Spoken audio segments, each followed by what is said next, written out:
You want to do another self-reference? Go listen to Lisa Maselli's episode. Are you a fan? Did you listen to that episode? I am a giant fan of all things. So yes, I am.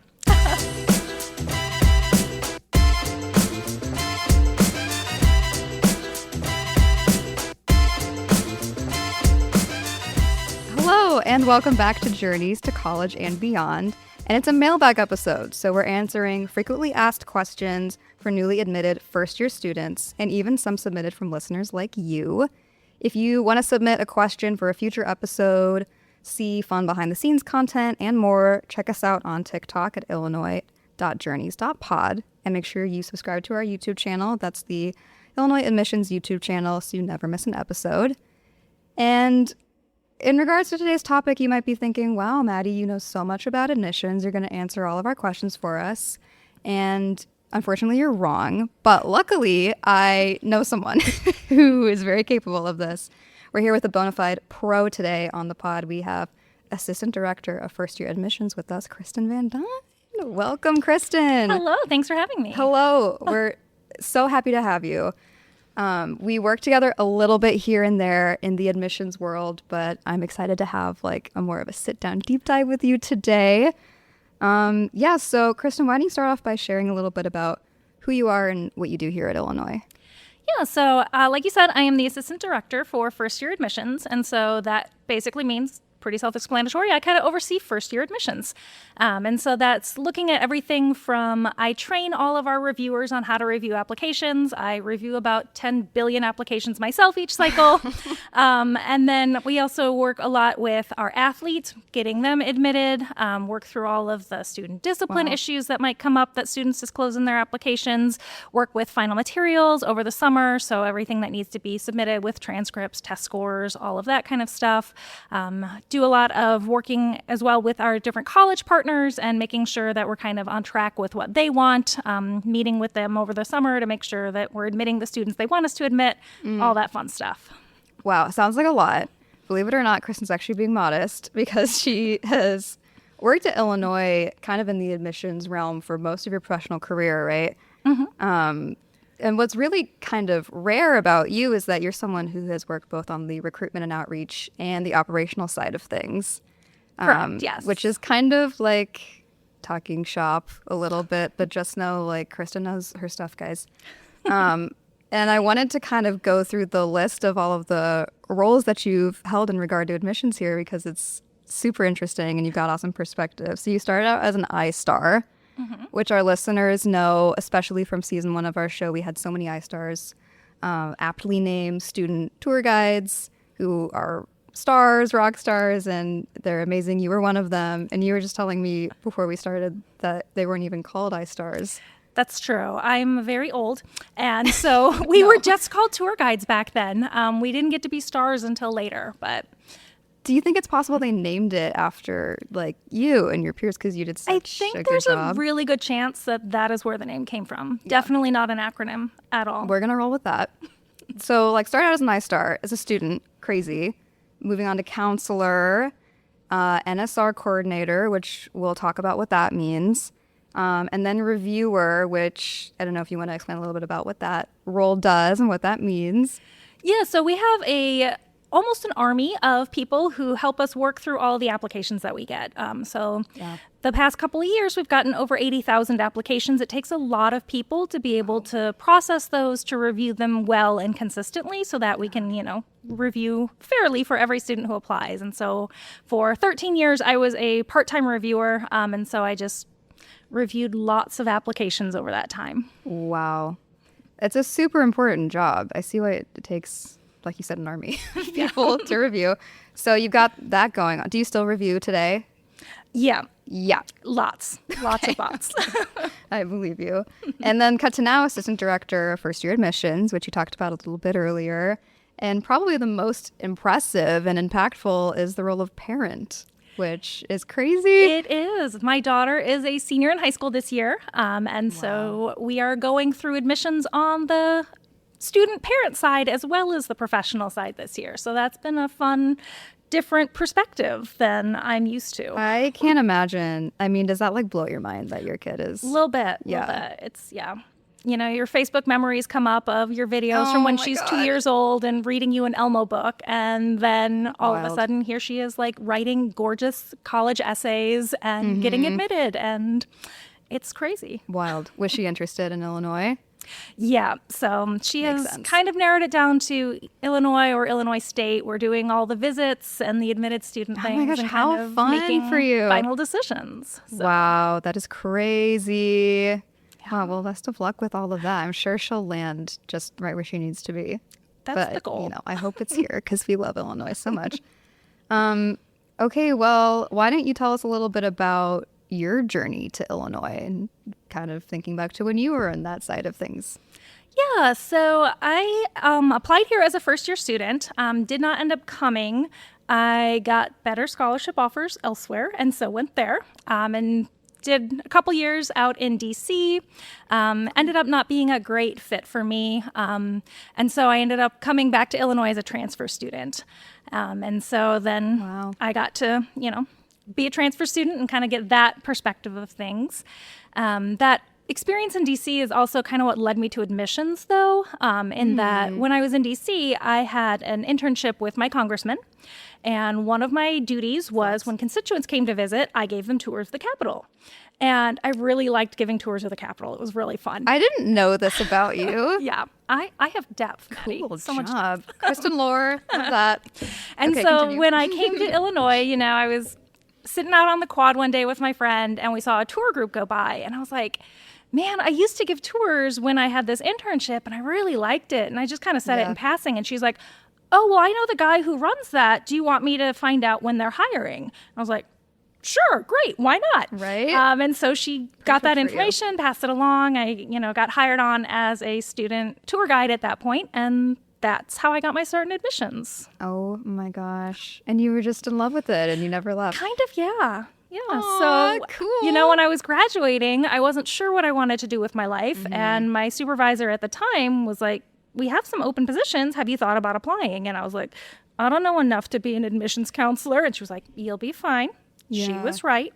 And so, I started as a campus visits admissions counselor way back in the day, doing all the programming for admitted students and all of that. Yeah. And all the going out to visit high schools, meeting with families as they came in and all of that. And then, it's just kind of built from there. You have such awesome perspective because you've had so many roles and you've seen so many sides of this. And that is so valuable. And that's totally why we thought of you when we thought about this idea for an episode, which is admitted frequently asked questions, like we said before. And, it's super timely as well because this is an exciting time of year. Do you want to explain why students and parents might be having a lot of feelings right now? As we record? I have a lot of feelings right now as well. It's a big change. It's a big transition. Yeah. It's, that time where your student is going out on their own, becoming an adult and having to make big decisions that feel like this is going to impact the rest of my life.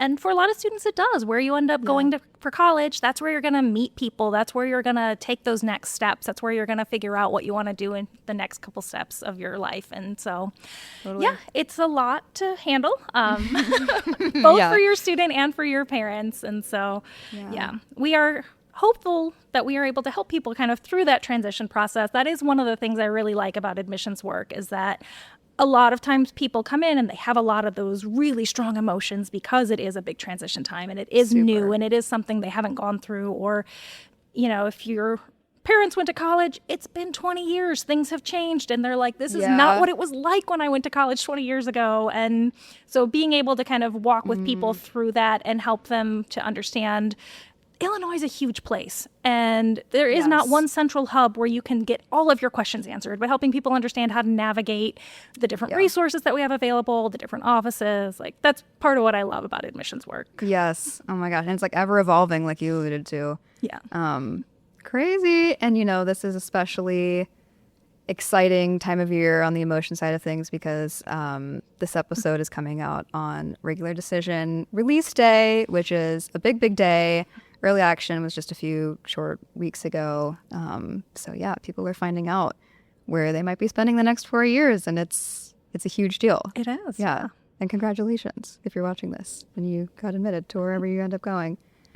So Kristin, we have some questions for you. Okay. Do you feel good? Are you ready I to? am so ready. Okay, here's how I think we're gonna do this. I'm gonna kind of assume the role, like pretend I am a student, and I have a lot of burning questions for you, and I just, I'm kind of playing like I've never even been on campus before, maybe. So, my first question for you is: I've been admitted. Congratulations. Thank you. That's step one, right? Of That course. is. Celebrate often. That's one of our Yes. guiding One of our principles? guiding principles in the Yes. office. Celebrate often. Yeah. Okay. So yay, we got in. I'm admitted. What do I do now? Well, I know we just said it, but yes, absolutely take a minute and celebrate. Like that's Right. a big accomplishment to be admitted really anywhere. It's a culmination of the work that you've been doing over the last 4 years in high school. And so regardless of where you end up going, what you end up doing, like take a beat and really appreciate that, this is a great thing and it's something to celebrate, even if you don't end up coming to Illinois. So true. Kind of beyond that, then we try to make it easy for students who are admitted to Illinois to kind of know what to do next by working through their admitted student checklist. And so every student who gets admitted within their My Illini portal, they have a checklist of all the different things that they need to do to make sure that they're on track to be able to enroll in the fall. First thing is obviously to decide where you're going to go. So, take Big your time with decision. that. Big Take your- decision. Take your time. But then there are a lot of steps that students need to do after they've decided that they want to come to Illinois, or other schools probably have them do things too. I'm just not as familiar with them. Right. And so the admitted student checklist is just a really good tool to make sure that you're on track for all the things with getting transcripts That's awesome. in and getting housing signed up for and all the things that I'm sure we're going to talk about. You're spoiling as my we go questions, along. Kristin. Just kidding. All of that's in that checklist. Okay, and where can I find my checklist? I think you said before. Yeah, it's in the My Illini portal. So the same place you have probably been obsessively checking to see if your decision is ready. You know my line of work. Once you're admitted, Yep. it's going to have that admitted student checklist in there for you. Totally.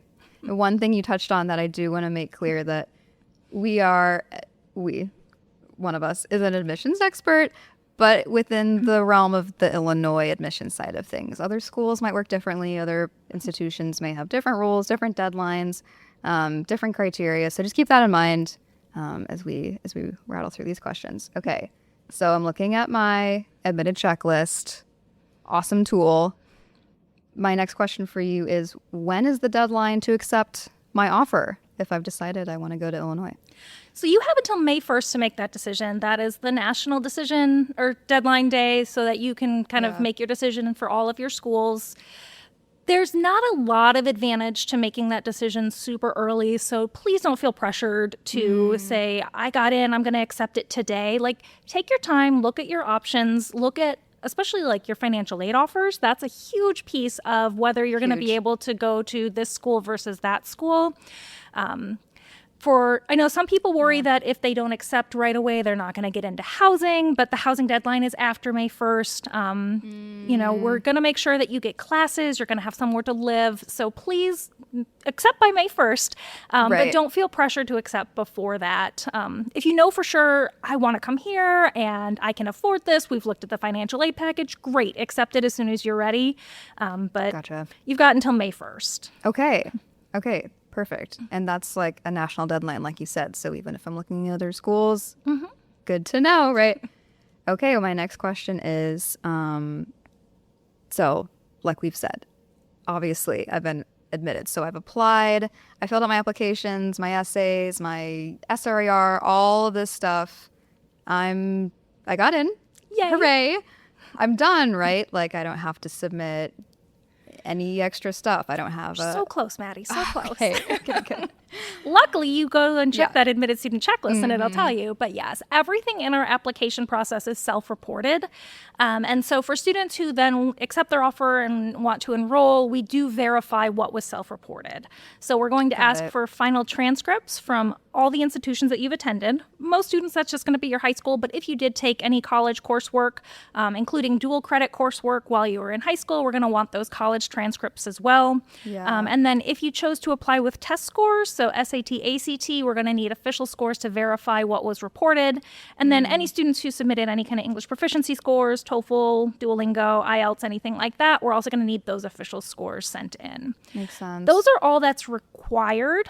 Students can also choose to send in things like AP scores. So we don't require those. That's not part of our admissions process, but it can be really valuable to get those college credits that you've earned by doing well on those AP exams. And so those can also be sent in once you've chosen to enroll here. You can send all of those official scores as well. Are those all due on May 1st as well? So those are actually going to be due on July 1st. So we give you a little bit of extra time. For your high school transcript, you probably have not graduated yet by May 1st. So we want to see that you've graduated from high school. So we would encourage you to wait until you have graduated from high school to send that, because otherwise we're going to say, cool, thanks, send us another one that shows that you actually graduated from high school. Final transcript. Yes, we're going to want to see that final high school transcript that shows you got all the grades you said you got, you took all the classes you said you took, and you graduated. Awesome. Okay. This is a funny one that I know I said we would. I promised you'd come back to this one. Kristin, what is NSR? NSR is so fun. It's such a good time. So NSR stands for New Student Registration, and that is the chance that you have over the summer to register for your first semester's worth of courses. As you mentioned at the beginning, one of my jobs in our office used to be the NSR coordinator, which means that I was in charge of that programming over the summer. So that's why I think it's a super fun time. It's a lot. It's overwhelming. It's a full day on campus, and it incorporates a lot of different things that you'll need to know on campus. So the main point of the day is that you will get registered for your classes. So you may register for them on the day that you're here. You may register for them later. You might just get like the tools and the access and everything that you need.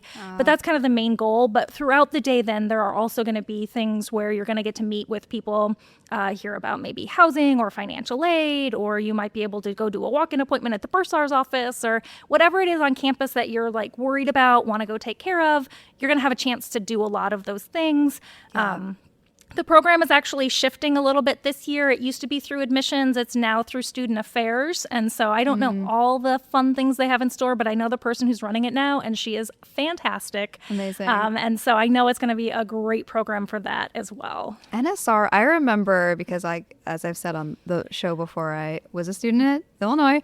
I remember my new student registration day. It was actually really fun. I wasn't expecting it to be like a fun day because I just kind of thought I would be filling out forms and paperwork and like one of those kind of days. It was so fun, and it's so exciting to look at all of the kinds of courses that we offer, and I'm actually signing up for them. I'm building my schedule. It just kind of made it feel real, and that was like the most fun part. Yeah. That part's fun. And then you're also going to be in like groups with people in your same college. So you're going to get to start meeting the people that you're going to be taking classes with. How exciting. And, it's a good chance to kind of start visualizing yourself on campus if you haven't had a chance to do that yet. Ooh, that's getting me so excited. It's so fun. And that's over the summer, right? Yep, that's over the summer. Most students do come to campus. There is also a virtual option for students who live far away. I believe it's about a 500-mile radius. They're going to say, okay, maybe you don't need to come in for a single day for that. So there are some virtual options. We get it. But I would strongly recommend, if you're able, come to campus. Totally. Have that experience, because campus in the summer is so peak. We're really lucky that we like get to experience it all the time. It's like our best kept secret, I think. Yeah. So fun. Love NSR. Okay, great. Well, I'm excited to see all the new stuff going on with the new leadership there. Very exciting. Okay, next question for you is kind of an important one, which is, what are my options for paying for college? When will I find out about scholarships, honors, need-based aid, all that good stuff? Yeah, college is expensive. That is a fact. Wow. So you are right. I'm here to give you all the facts. So keep it real, Kristin. Keep it real. Keeping it real, yeah. Yeah. So there's a lot of different options within kind of, not just, do you happen to have a pile of money in the bank, which great for you if you do. We don't all just have that. Right. We do have scholarships and grants. Those are like peak aid because those don't have to be repaid. That is just like gift money that you're given. Grants are based on financial need. And so if you have not filled out your FAFSA, fill out your FAFSA. That's very important.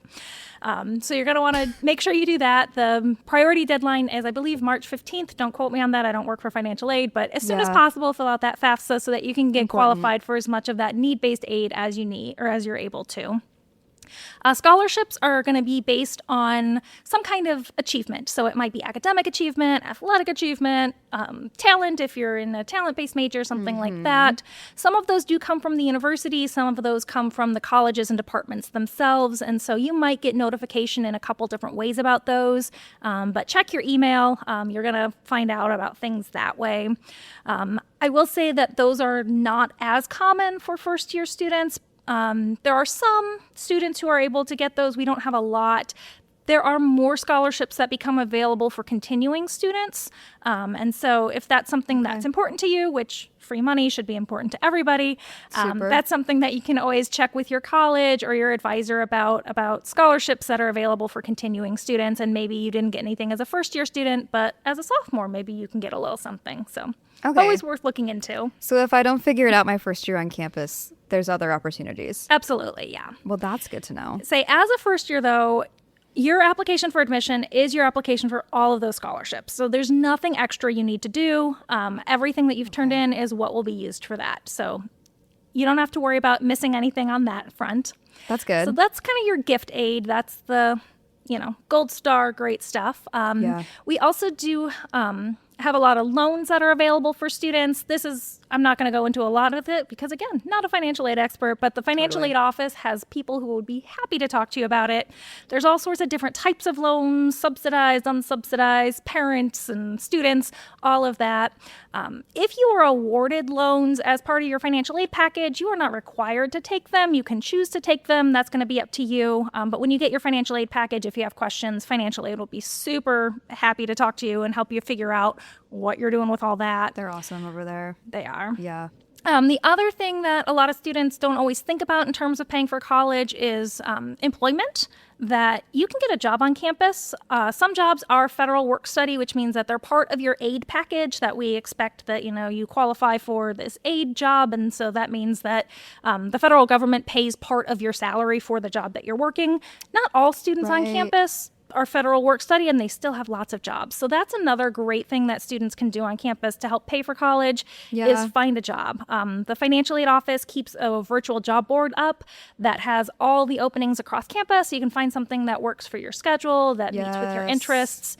I think the dining hall is probably the number one employer of students because they just need so many students. But there are lots of other options across campus too. Being an iStar, that's a great one. But then a lot of labs have positions, libraries have positions, offices have internships. So if you're into like communications and marketing, a lot of offices have student workers in the communications and marketing realm. So lots of options along those lines as well. Yeah, my roommate did that, my freshman year roommate, and she worked at the ARC, with the rec center, and it was like super easy and it was fun, and we'd go visit her at work and we'd like do little night workouts. But like tons of options. I would never have thought that was one of them. But I know she appreciated that a lot as well. So lots of options, and something that I'll do a quick little plug. I would encourage you to reach out to financial aid. If you have specific questions and if you want to get a general sense of stuff, we do have an episode all about financial aid. It's from our first season, and it's with a lovely person named Bethany. She talks about Illinois commitment, but she also talks about all sorts of other financial aid related questions. So check that out if you have some questions that you just want to get a little more info on. And financial aid is super important. So. And I skipped a part of your question. Sorry, I just realized. Oh, did you? April 1st is when you will find out for sure if you've gotten any scholarships. So they are kind of released on a rolling basis. Some students have already heard at this point that they've got scholarships. Some will continue to hear over the next week or so, month or so. We're only in February right now. I know we're releasing in March, but it's February. Right. But by April 1st is when students will hear if they have been admitted to any honors programs and if they're being awarded any scholarships. So that gives you a full month then with your financial aid to figure out if Illinois is a feasible option for you before you have that May 1st decision deadline. That's really good to know. Thank you for sharing the deadline. Okay, well, I have another question, kind of switching gears a little bit here. Okay. So I've just been admitted, right? I haven't even accepted my offer yet necessarily. Can I change my major after I've been admitted? Maybe. Oh. It will depend. Okay. So We do have an option within the My Illini portal called the Program Term Change Form, where students can request to change their major. In general, we want students to be admitted to a major that they're happy with, right? And so Right, if that's we're the point. able to admit them to the major that they are like, you know what? I filled that form out back in October. I've changed my mind. I have a new interest. I want to do this. If we're able to, we're happy to do that. We're happy to say, yes, you can change your major. We are not always able to. We have a lot of space constraints. A lot of our programs are just full, and we are not able to say, hey, I know you have this newfound interest, but we can't let you in there. And so what we would strongly encourage students to do is if they reach out to us via email and just say, hey, I've been admitted, I would like to change my major to X, we will take a look at that before they submit their program change form, and we will let them know, like, okay, yeah, you can do that, that's approved, or no, I'm sorry, we don't have space, we can't do that. Really, the risk there is by submitting the program change form, what you're doing is you are withdrawing your current application, the one that has been admitted, and you are saying, I don't want that offer, I want to be considered a new application for this new major. At this point, we have, we're done. We've admitted students. We just are going to be considering that to be a late application at this point. And so if we don't have space, you're going to lose your initial offer. You're going to end up either being waitlisted or denied to the other program if we don't have space. And so we would strongly recommend reach out, ask us a question, say, I'm interested in this, and we will be very upfront with you and let you know, like, yes, that's approved. You can do that, or no, please don't do that because you will lose your offer. Okay. Good to be clear on that one. Let's say, kind of jumping ahead a little bit in like my timeline as a student here, what if I do end up wanting to change my major later down the line? Is that possible? Again, maybe. Right. So it's going to depend on what you're wanting to change your major to. Some major changes are very easy on campus. Some are very competitive. Anything that is in the Granger College of Engineering and has computer science in it is not even an option. So computer science plus bioengineering, computer science plus physics. If they add any more CS pluses in engineering, I'm sure will be in the same boat where that's not even an option. Every other major on campus is available, but it may not be easy. There are going to be specific courses that may need to be met. There are going to be specific GPA requirements. You'll probably need to write a nice essay about why you're interested in this. Some are going to be more competitive than others. That is something that you can always work with your advisor for. We are well aware that at 17, 18 years old, when you filled out your college application, you are not a fully formed human being yet. Like, you have a lot of growing and developing, and you're going to find new interests that you didn't even know existed when you were in high school while you're here on our campus. Again, we try to match students to majors that they're interested in. And so if we're able to admit you to it, we would love to do that. It's just going to be sometimes there are space constraints where not everyone who wants into a certain major is going to be able to get into it. Totally. Keeping on the kind of major question, the options around the major thing, what is a second choice major? So when you filled out your application, you had the option to apply to your primary major, what you really wanted to get into. You had the option to add a second choice major if you wanted. And for some of our students, we were not able to admit you to your first choice major, but we were able to admit you to your second choice major. And so basically that just means that most of the time, it's a space constraint thing. You were obviously a strong enough student to come to campus because we were able to admit you to your second choice major, but we just didn't have space for everyone who wanted the first choice major that you happened to choose. And so if you do end up being admitted to your second choice major, you are considered to be on the wait list for the first choice major, regardless of whether you accept your offer to your second choice or not. So even if you say, no, I picked this as my second choice, but I got into my first choice at this other school, I'm going to go over there, and you decline your offer, you are still on the wait list for your first choice. If space opens up over the summer, we will include you in the group of students that we evaluate to see if we're able to make an offer to the first choice based on the space that has opened up. So, I mean, I know it's going to be a little disappointing if you get admitted to your second choice major instead of your first choice, because obviously your first choice was your first choice, but it's not the end of the road necessarily. Yeah, especially if you're a student who just finds themselves like really dead set on Illinois and they have a little bit of flux with whatever the career path that they kind of see themselves pursuing. Yeah, I mean, we have so many majors on this campus too, so there's a lot of good options. And you said career path, like a career path is not a major. You can get the same So destination true. through a lot of different paths. And so if you're willing to kind of think through that, like a second choice major could be a great fit for still getting you to where you want to be if Illinois is going to be your main goal. Totally. Okay. We touched on this just a little bit, but I want to circle back to it. And this question is about housing.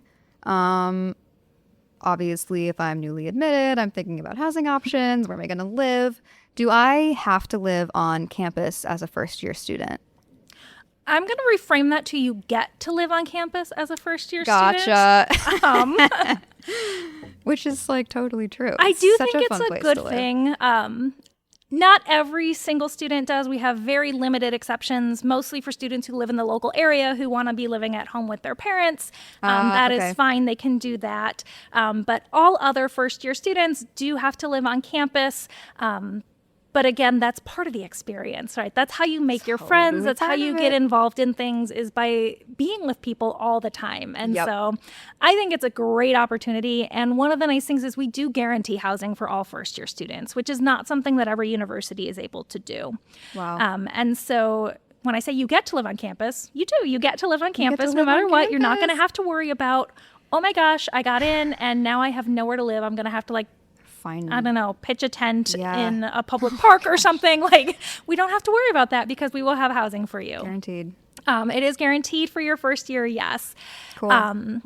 We have a lot of options. We have university-run residence halls as well as private certified housing, which is basically Yes. private housing that is kind of contracted with the university. It's approved for university students to live in.